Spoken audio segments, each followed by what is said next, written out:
योना नबी की कहानी। परमेश्वर ने योना को नीनवे शहर में जाने को कहा और वहां के लोगों को उनके बुरे कामों के बारे में चेतावनी देने का आदेश दिया।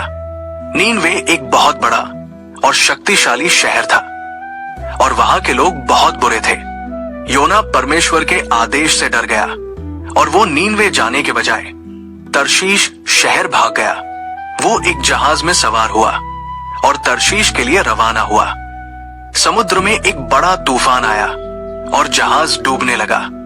नाविकों ने जहाज का कई सारा सामान पानी में फेंक दिया तो भी तूफान नहीं थमा। फिर नाविकों ने बहुत प्रार्थना की लेकिन तूफान शांत नहीं हुआ। योना को यह पता ही नहीं चला कि यह तूफान उसके वजह से आया है, क्योंकि वो सो रहा था। नाविकों में से एक ने उसे जगाया और कहा, तूफान आया है और तू सो रहा है। योना ने उनको बताया कि वो परमेश्वर का नबी है और वो परमेश्वर के आदेश से भाग रहा है। उसने कहा कि यदि वे उसे समुद्र में फेंक देंगे तो तूफान शांत हो जाएगा। नाविकों ने योना को समुद्र में फेंक दिया और तूफान शांत हो गया। और जैसे ही योना पानी में गिरा, एक बड़ी मछली ने योना को निगल लिया। योना 3 दिन और 3 रात मछली के पेट में रहा। फिर परमेश्वर ने मछली को आज्ञा दी कि वो योना को नीनवे के किनारे पर उगल दे। योना ने नीनवे शहर जाकर लोगों को परमेश्वर के क्रोध के बारे में चेतावनी दी। नीनवे के लोगों ने पश्चाताप किया और परमेश्वर ने उन्हें माफ कर दिया। योना परमेश्वर की दया से बहुत क्रोधित हुआ। वो चाहता था कि परमेश्वर नीनवे के लोगों को दंडित करे। परमेश्वर ने योना को एक पौधा दिखाया।